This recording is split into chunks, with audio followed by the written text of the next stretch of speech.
All right, next War Gamers back here to do some sea control.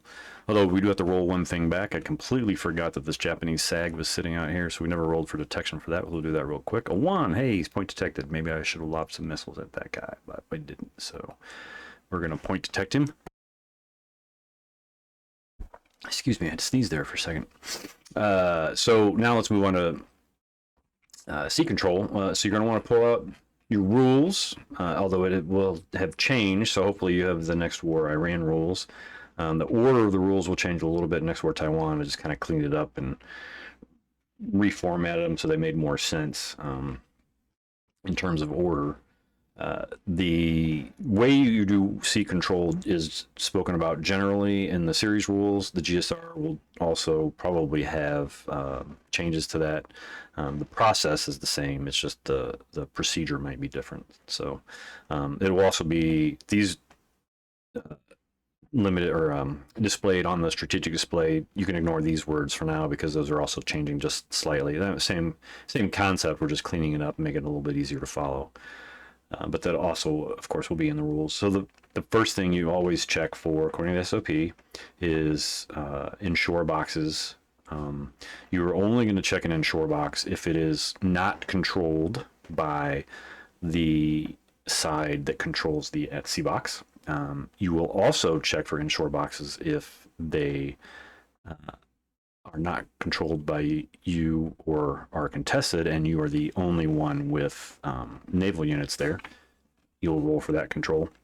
And in that case, you can only stay contested or you take control. If you happen to roll control for the other guy, it just doesn't matter because you're the only one with naval units there. So at that, we will just go down so we don't have to roll. You know, the other thing I forgot to point out, because Japan intervened at level 2, the Sea of Japan and East Sea inshore boxes are permanently Allied controlled, so you don't have to worry about that. So Yellow Sea inshore box, we don't have to roll for control change because China or non-Allied player controls the East China Sea at sea box. So moving on. Taiwan Straits. So the Taiwan Straits inshore box is uncontrolled currently. It is the at sea box is controlled by the non-Allied player. So normally we would roll for control. However, remember when I told you that the inshore box here is the same inshore box that you see here?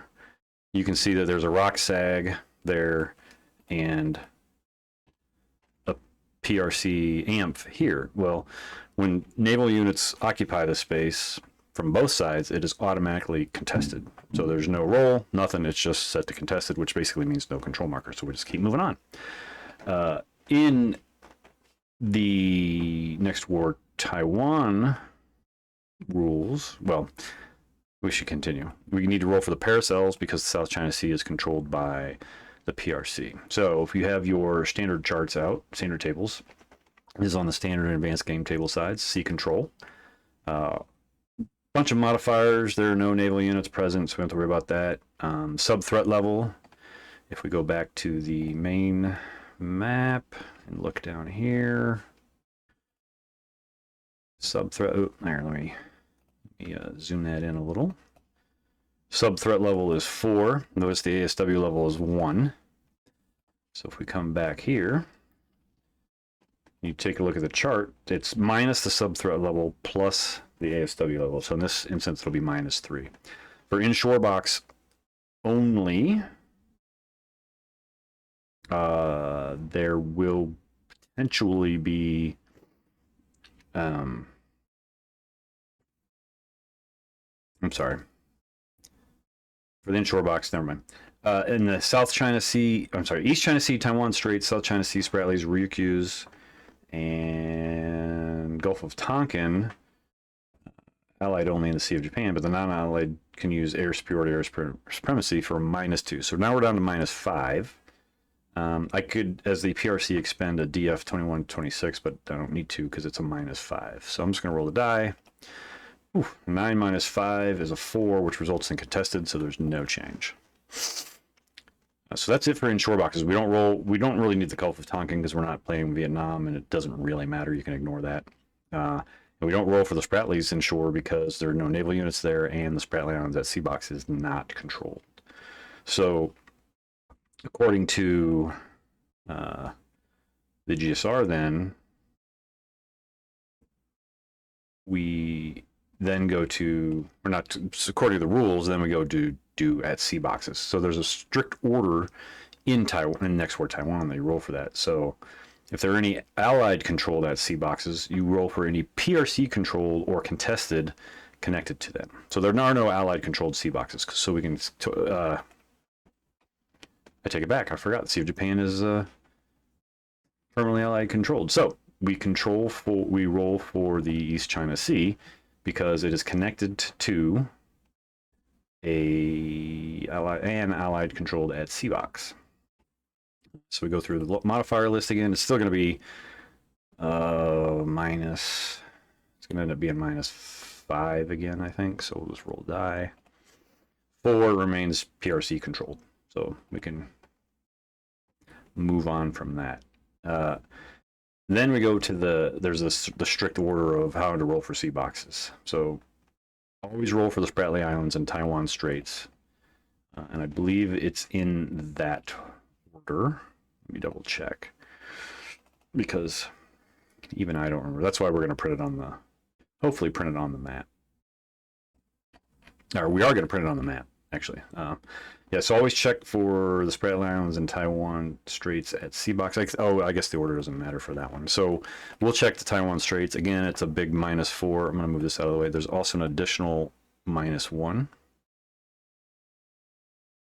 So that makes it -6.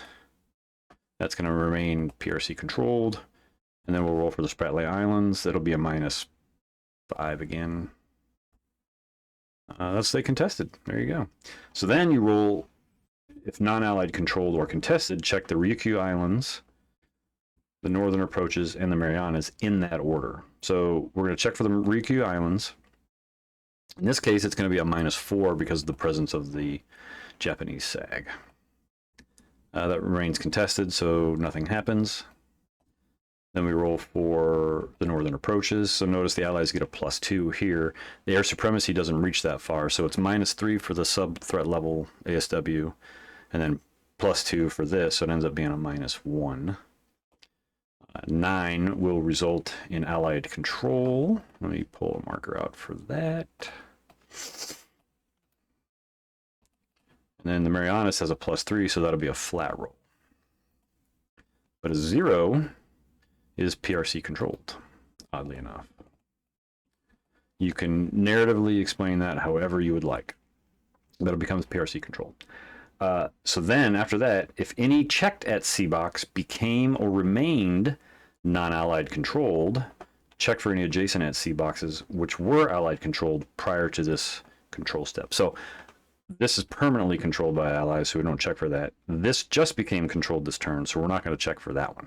Had this already been controlled, we would check it again because this became PRC controlled and it's adjacent to what would have been an originally Allied controlled C box. I know it sounds confusing.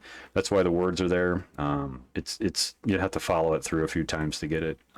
But trust me, it'll come to you pretty fast.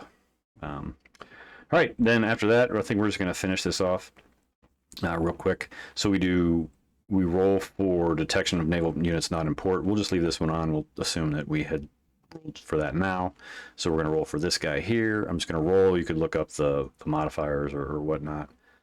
But that's going to be a area detect there. And then we'll get out of there. We'll go back to the main map. Because we have a SAG here, that's going to probably not be detected. Oh no, so we have AWACS of 2 now. So if we look at our detection chart, let me blow that up a little bit so we can see it. It's -1 for that at C box thyral modifier. The AWACS advantage is minus another 2, so that's -3. We do have not in the same location because he's in an all C hex, but it is -3. And this obviously is to an enemy coastal hex, not one that we have or that you don't own.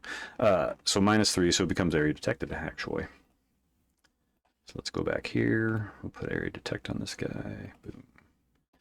And then last but not least, we got to roll for this guy again. Now in this case, it can go away, but in this case, it turns into a point detect. So he's probably going to get hit again. So that will be that. The last step in the air naval phase is mine clearance. There are no mines on the map starting on the map in the strategic surprise scenario. So we can skip that. That's probably a little bit longer than I intended. Sorry. Thanks for bearing with me. Next thing we'll do is a second special operations phase in the next episode. Thanks and see ya.